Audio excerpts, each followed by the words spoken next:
Mother, tell your children not to walk my way. Tell your children not to hear my words, what they mean, what they say. Hello, and first, before I get started, let me say that there's probably still going to be some audio problems with the syncing of the video. I apologize ahead of time, but I'm not sure exactly which settings I'm not setting up right. I'm still kind of trying to play with it. I haven't had much time to do it, so there we go. This is, as the title says, this is a video about Ring of Honor's Race to the Top tournament, DVDs. Kind of a review of both shows. I'm going to review both shows in one because for a couple of reasons, but it's also going to be kind of a rant. For those of you that probably maybe remember, I only had about 100 subscribers then. I did post a video on my original account about what I didn't like about Ring of Honor and things like that I thought Ring of Honor needed to change. And one of the biggies was the fact that I felt like they needed to have kind of a super tournament, or a tournament, kind of a tournament in the same vein as particularly Pro Wrestling Guerrilla's Battle of Los Angeles, which is an international tournament. They bring in a lot of good talent, and a lot of talent that also works for Ring of Honor, and Ring of Honor has access to. So I've always felt like Ring of Honor could, in fact, put on a tournament just as good, but they don't. I think that's one of the, and being that wrestling fans like tournaments start buzz about promotions.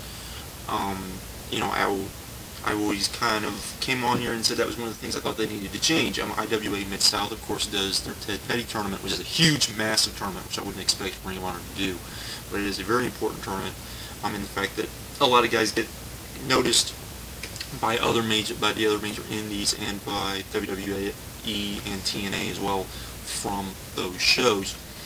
And Ring of Honor, though, this year did do a tournament when they came back from Japan called Race to the Top Tournament, and the whole purpose of the tournament was that with Samoa Joe and Christopher Daniels and AJ Styles and Homicide and Colt Cabana all leaving, you had all these top stars leaving, that it was about time for them to elevate some new guys, and so this was sort of the point to this.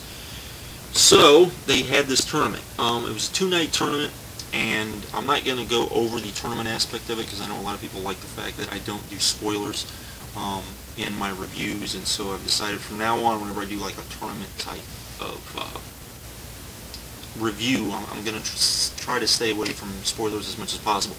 But first thing you'll notice if you get the DVDs, these are the DVDs that you can see, and as you can tell, they're pretty blonde, you know, basic Ring of Honor DVDs. Now, opposed to these, this is, if you can see them, this is Pro Wrestling Guerrilla's DVDs for their tag team tournament, which was later this year.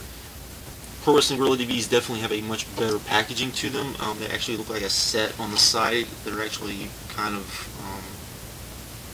bookcased so that they look like a set. This doesn't look like a set to me, and that's kind of a minor gripe, but it is a major gripe, and it's something that I think Ring of Honor particularly could do better at. Night one was pretty heavily the tournament, all but two matches. The tournament itself was fairly good for a tournament, I would say, but there was nothing I would say great on night one. There was nothing horrible either. It was all pretty much just kind of there. It was everything good from okay to, I would say, good. Anything from 2 stars to 3.5 stars was probably the best match. Then you had the 2 non-tournament matches, which were for the FIP title, Roderick Strong versus Austin Aries versus Jimmy Ray versus Grand Akuma. This was a good match, not a great match. I'd give it 3 1/4 stars.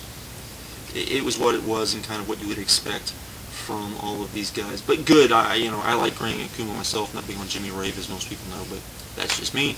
Mark Briscoe versus Bryan Danielson and Nigel McGuinness for the World Tag Team titles was very good. Definitely a 4-star match, and something that if you get a chance, I would say check it out. I wouldn't recommend the DVD. I'd give the DVD probably a 7. Or I'm not, a 7.5, I would say, but not anything I would definitely say go out and get. It was okay, but it was good, but it wasn't great, and I don't recommend stuff that's not great, so that's just me. Then we go to night 2, The matches, the tournament matches on night 2 were much better, particularly the final, which was a great, I would say, you know, a great match myself.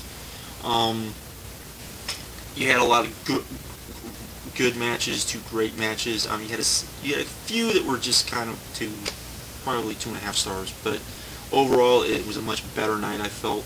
You also had a 6-man mayhem match with the losers from the night before, which was you know, which was a good match, a good 3-star match, kind of spot fetish type match. And then you had the $10,000 8-man tag team match, which was Bryan Danielson, Austin Aries, and Matt Sydal, with Mark Briscoe versus Nigel McGuinness, Roderick Strong, Delirious, and Jay Briscoe, which was excellent. Was very well booked. I would say, well, I shouldn't say it was excellent. It was very good. I'd give it 3 3/4 stars. It was booked really well, and it was a lot of fun to watch. And ultimately, that's what you want.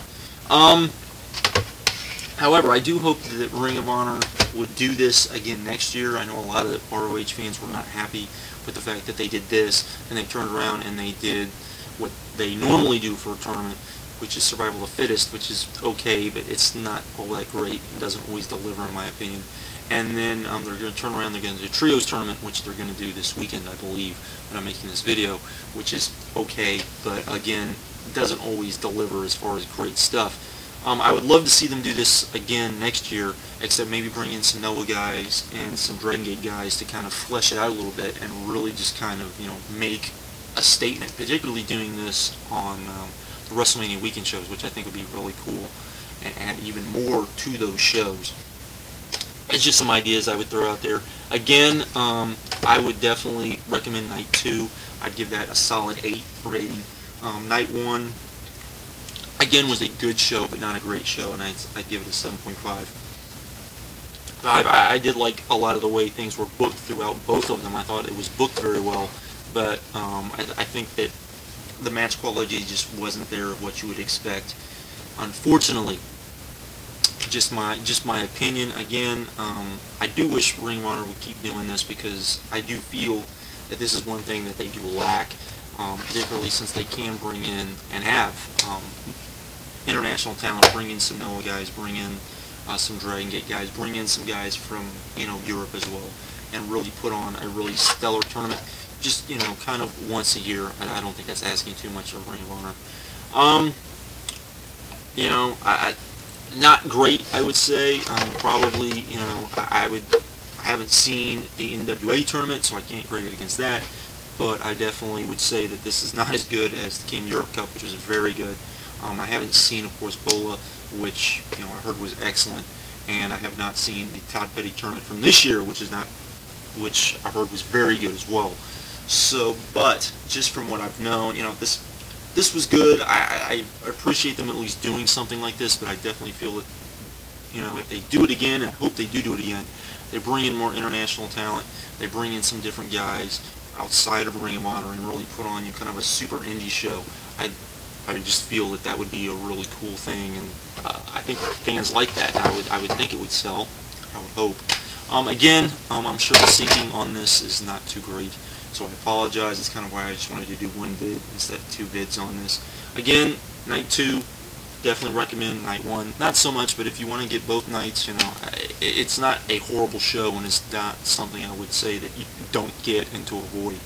It's just not, you know, just not up to my standards. So hopefully I'll have the cam and the syncing fixed by Friday, because I do want to do a review of Man Up. So there we go. Everybody have a good one, and talk to you later. Bye. Let's ride.